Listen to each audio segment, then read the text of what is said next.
So UNESCO is perfectly they find it absolutely okay to utilize their role in cultural affairs to influence political affairs and make political statements. What do you think the Alamo's going to say to these guys, right? So this is the challenge that we've got. So that really fired us up. The UNESCO thing really got us going. That's why we sent out the 13 issues, okay? Now, when the Reimagine the Alamo plan came out, and while we received a lot of criticism about our criticism of the Reimagine the Alamo plan, or as they love to call it, the less touchy-feely, politically charged statement of the Alamo Master Plan.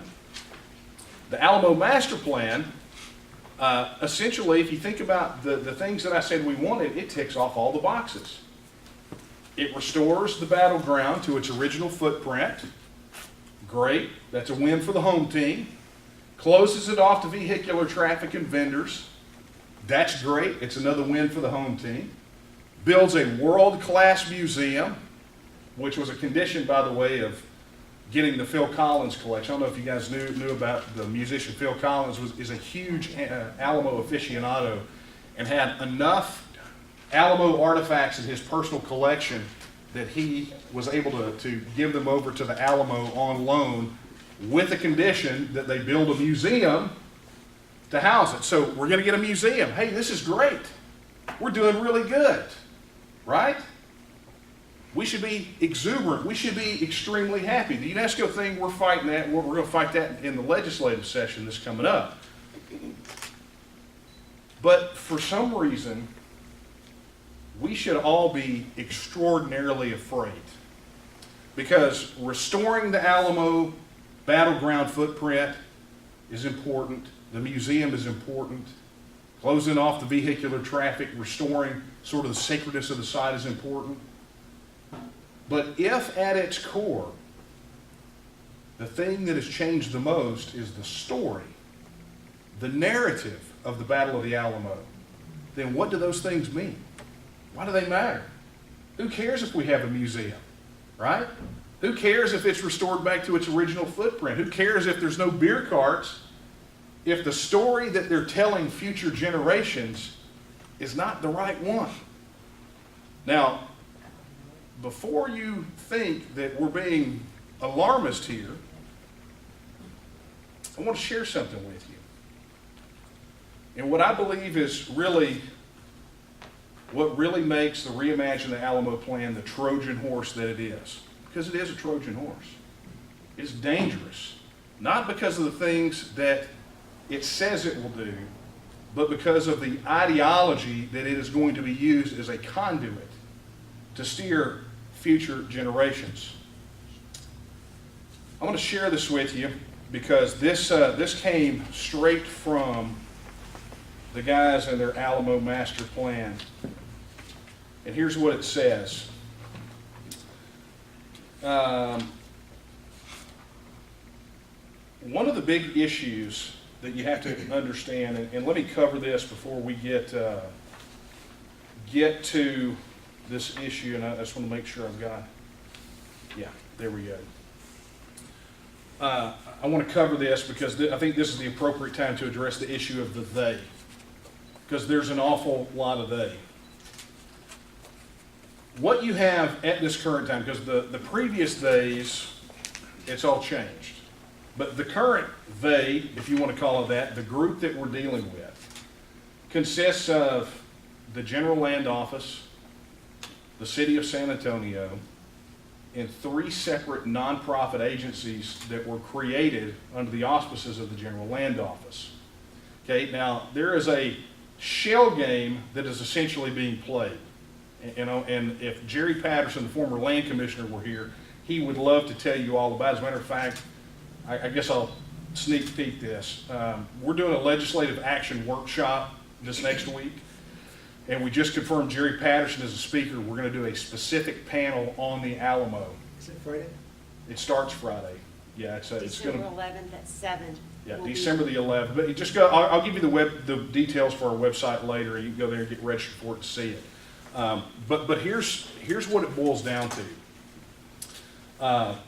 There's like I said, a shell game being played. You have the city of San Antonio, and when I say the city of San Antonio, I don't just mean the mayor and the city council either. There are a lot of other commissions and committees and subsections of that all feed into the city of San Antonio's side of the table. Then you have the general land office on the state side, because by statute, the general land office has the authority. The general land office has the authority over the Alamo.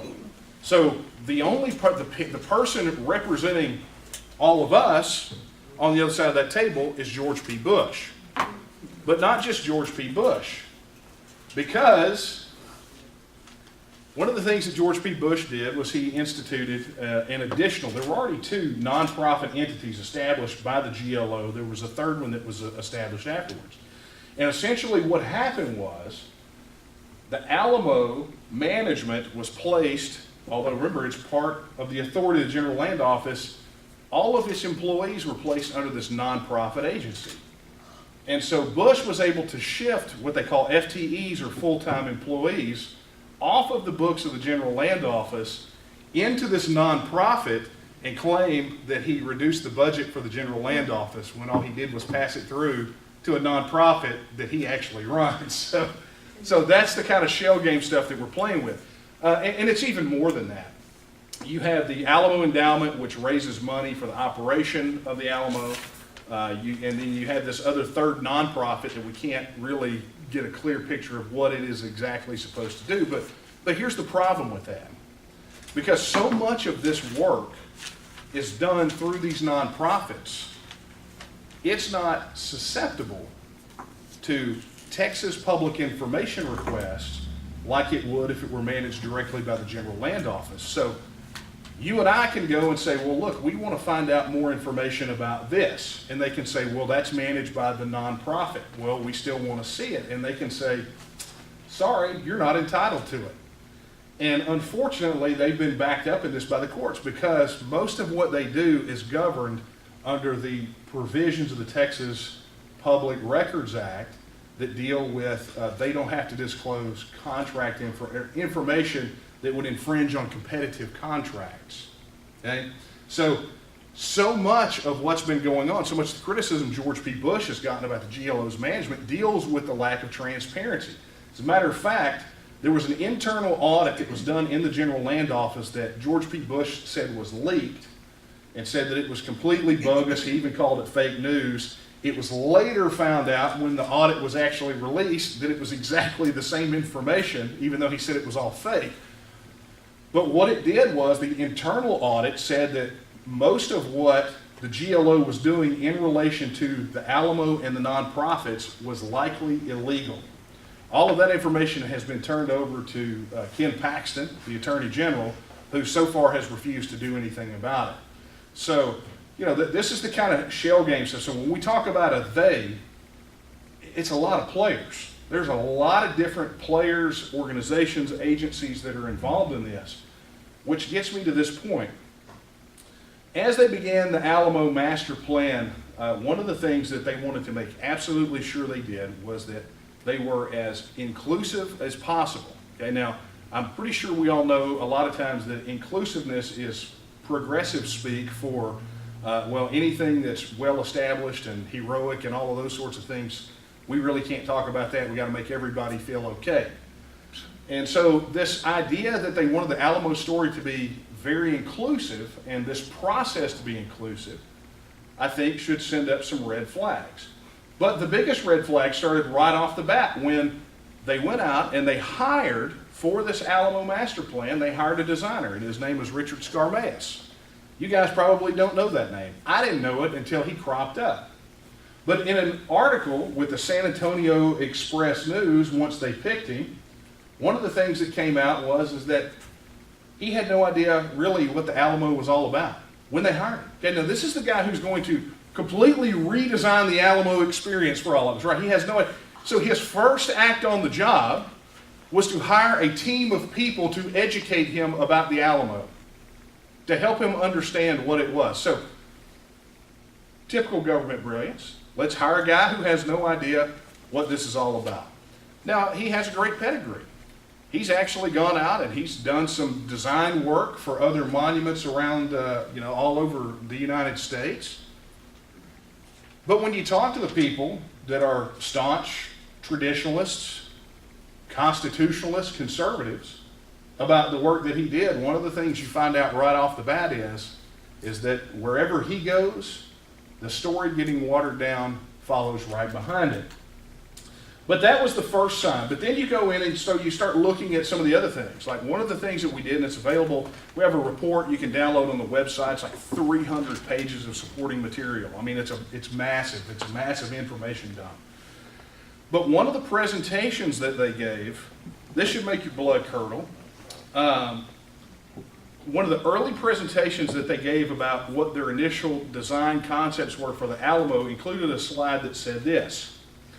As they're presenting a timeline of where the Alamo falls in, they had a slide that said, the Mexican-American War ends with the sale of Texas to the United States. I don't remember Texas being purchased by the United States. I mean, there's that little sliver we sold them for some war debt. But do you guys remember that? Do you guys remember getting sold to the United States after the Mexican-American War? How can he do that? It's our tax dollars paying him, so. Artistic license. Yeah, but that slide kind of, I mean, I think that's not a typographical error, right? That is someone who has no idea conceptually of what the history is. So Skarmanis, throughout this process, they parade him out and he gets interviewed by the media. Here's one from San Antonio Express News. He was asked, why not restore the Alamo to its 1836 appearance? Because that's been part of the process. It's like, okay, look, you guys are hell-bent on making the Alamo, an experience. We've got our wish list. You guys have some things you want to do. So obviously one of the things that comes up, and it came up in some of the public meetings, is why not restore it to its 1836 appearance? Look, we're going to restore the battlefield, right? We're going to give it the same footprint. Why not make it look like the way that it was when the battle was fought? And here's what he said. He didn't talk about the practical concerns. He didn't talk about how, you might have some security problems with a wooden palisade. He didn't talk about any of the practical aspects or the logistics. This is his quote. He says, the events of 1836 were just one small chapter in 10,000 years of history.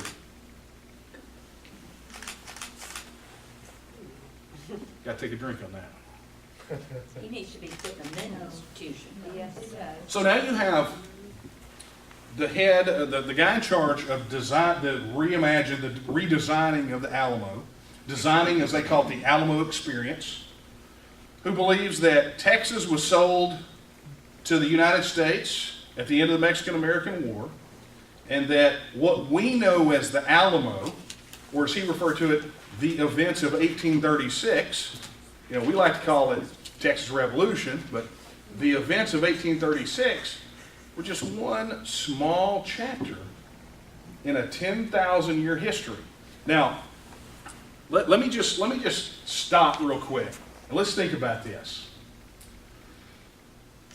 The city of San Antonio, until two ladies with courage and grit stepped in and saved it, right? So the Alamo was going to go away, except for the fact that these two ladies, through sheer tenacity and grit, saved it.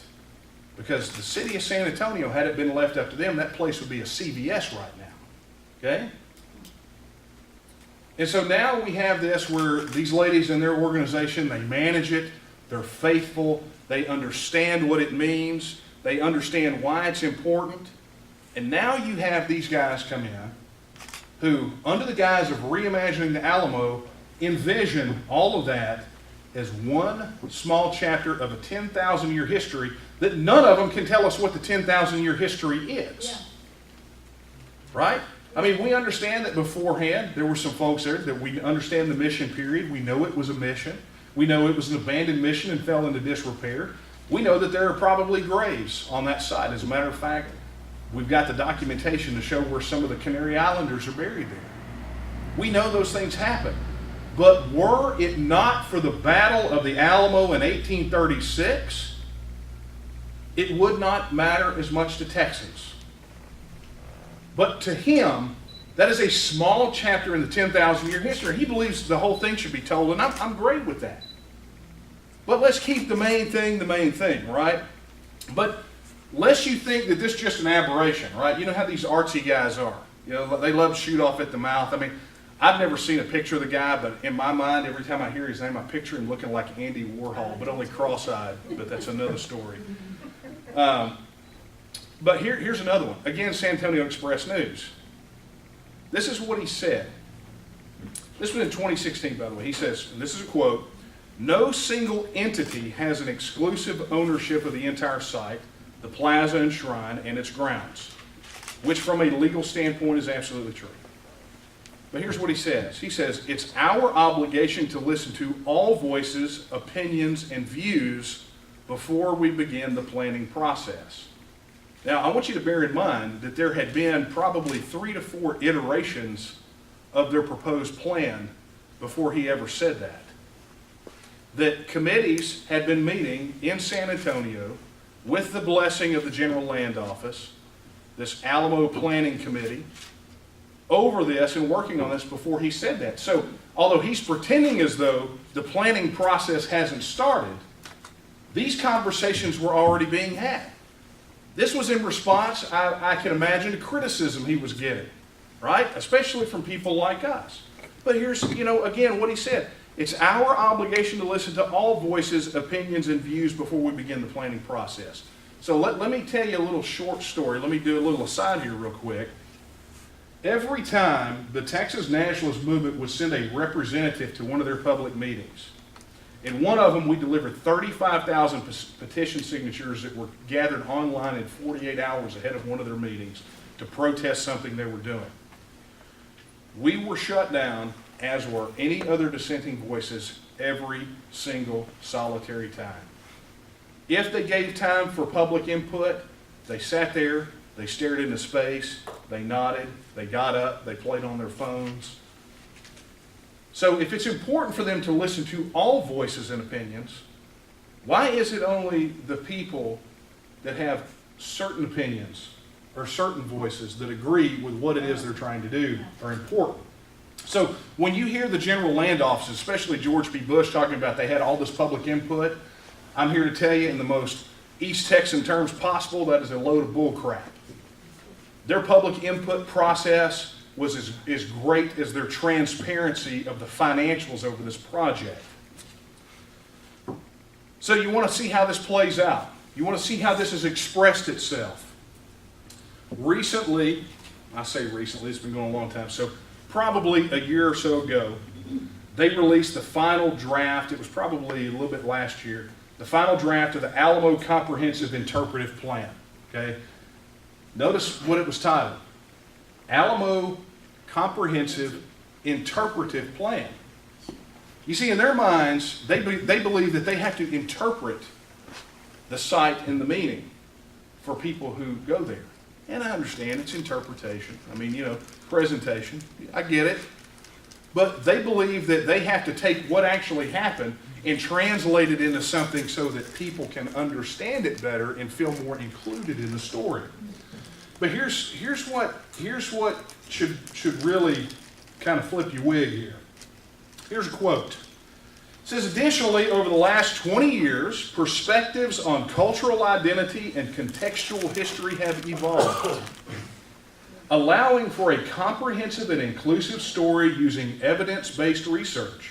While the 13-day battle at the Alamo in 1836 is clearly the best known and celebrated segment of history at the site, it is critical that multiple cultural perspectives and stories be presented." So what they're saying is, yeah, we get it. Well, a lot of people know about this. But what we need to do is we need to really tell a more balanced and inclusive story. I mean, we get the 13-day battle's kind of important, but, isn't the hotel next door that had the first transgender bathroom even more important? And that's just an exaggeration, but that's sort of what they're getting at, right? So I firmly believe, absolutely, that this Reimagine the Alamo plan is a Trojan horse. It is here to sneak in a destructive ideology that didn't start with this attempt to reimagine the Alamo. And I'm going to give you a quote here. Because two of the big players in getting the Alamo as part of the World Heritage Site program were the Castro brothers. You guys know who I'm talking about, Yes. right? Okay, the Castro brothers. Communists. Yes. I used to live in San Antonio. So you know, you're familiar with the Castro brothers. For those who are not familiar, I'm going to tell you a little bit about their upbringing real quick. Here's a quote. This came from Fox News, December 23rd, 2015. Here's the quote in the article. It says, Maria del Rosario Castro, the mother of former San Antonio Mayor Julian Castro, said in 2010 that she grew up being told the battle was glorious, only to learn the so-called heroes were really, and this is her quote, a bunch of drunks and crooks and slave-holding imperialists who conquered land that didn't belong to them. So if you want to understand not just the root of this, but where this is headed, you only have to look at that quote. You see, while she had the gumption to say it, even though I vehemently disagree with it, the people, a lot of the people that are influencing this process harbor very similar views. They harbor very similar views, probably a lot of them the exact same views. They just don't have the gumption to say it. But what they're doing is they are preparing to say it in the worst way possible. And that is through their reimagination of the Alamo. So yes, it's wonderful. We're going to get a museum. We're going to get it restored to its original footprint, right? We're going to get some hallowedness restored to the place where these defenders fell.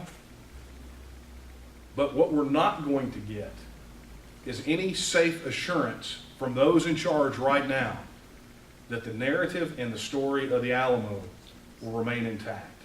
The future generations that visit the Alamo, will they be able to understand what those people died for, why they even fought? And if you think it's a problem, look at what happened with the State Board of Education recently, where a committee on the State Board of Education made the recommendation that the heroism of the defenders of the Alamo be struck from the curriculum, because they said that the word hero is a value-charged word. Well, I'm going to tell you what, folks. I'm a Texan. The Alamo is Texan. And those men who fought and died there, and those women who were there that survived, like Susanna Dickinson, those are heroes to me. Susanna Dickinson is my wife's personal hero. She has a painting of Susanna Dickinson in the Alamo hanging in the living room. Imagine for a moment you're Susanna Dickinson and your husband is out there with all these other men, outnumbered thousands by thousands. And you know beyond a shadow of a doubt that he is going to die. And you chose to remain where he was with your child. That's heroism. And so what if it's value charged? It doesn't matter. But this is the kind of thing that we're looking at. People like Susanna Dickinson and William Travis and Jim Bowie and David Crockett and Burleson and all those, all of these, Dickinson, all these guys that are inside the Alamo are viewed by a lot of these people as imperialists, as drunks, as crooks, as slavers. And apparently, according to the people that are doing this plan, their voice has the same kind of weight as mine or yours. And it's sad. But here's the thing. We got stuff we can do. But the thing is, we're kind of late in the process. People in Texas are waking up to what's happening, and they're understanding what this scenario could play out to look like. And while we had an opportunity to deal with the George P. Bush issue in the primaries in the general election, unfortunately, those failed. So now we are relegated to one last pitched battle. How fitting for defending the Alamo, right? And I'm all right with that. Draw the line in the sand, I am there. We're going to fight this Alamo thing tooth and nail. We're going to fight this thing harder than we've ever done before. And our battleground for those of us who care about what happens to the Alamo is this upcoming legislative session. I was on the phone with State Senator Bob Hall today. State Senator Bob Hall has filed a bill, it's called SJR2. He is proposing a constitutional amendment that the people of Texas will get to vote on that will take it out from under the General Land Office and place it under the oversight of the Texas legislature, which frankly at this point is the way to go. I've heard that there are other bills that are in the process of being drafted that will take the Alamo and restore the Daughters of the Republic of Texas to their rightful place in management of the Alamo. I've heard of other legislation that will claw back, and if you can believe this, oh, you know, I never told you this, did I? You know, the Reimagine Alamo project, it's a $450 million project, right? That's due to come straight out of the state coffers. And the other thing I didn't tell you about that is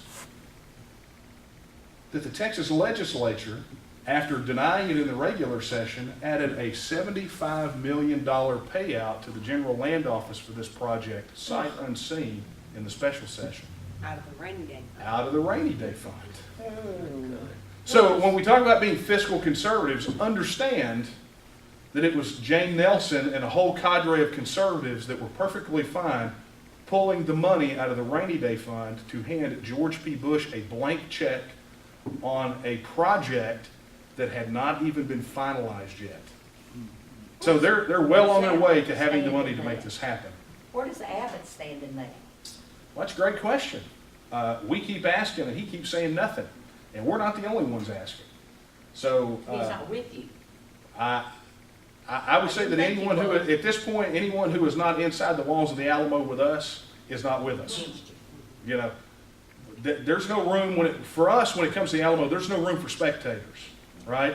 That's not how we're going to win this thing. So we've got time. Let me get through this so you got, and then I'll take some questions. But here's the bottom line: the legislative session is coming up. Bills are already being filed. If the Alamo matters to you like it matters to us, we have to have all hands on deck in this session. Okay, so if you go to our website at tnm.me, that's tnm.me, you'll actually see a link on there on our campaigns for the Alamo. It says Defend the Alamo. There you give the information, you get the report, we spit it out to you, and then you'll have all the action, but it'll allow us to stay in touch and coordinate activities. It's not just the TNM. There are activists all over Texas right now that are gearing up for this fight in the legislative session. While there's been a lot of talk about the cenotaph perhaps being moved and restored, a lot of the focus went there and unfortunately allowed a lot of these other things with the Alamo to slip by. And so now here we are entering into the legislative session and we've got a shot to make this happen. We've got legislators like Bob Hall, like James White that we've talked to, like Brandon Creighton, State Senator Brandon Creighton, you guys know Brandon, Steve Toth, who's getting ready to go back in. I mean, there are guys, Kyle Biederman, there are guys that are ready to go to war over this thing and get this legislation filed. But I'm going to tell you, this session's going to be a doozy. And so the squeaky wheel is going to get the grease. And that means that we got to do a lot of squeaking if we want to get this thing done.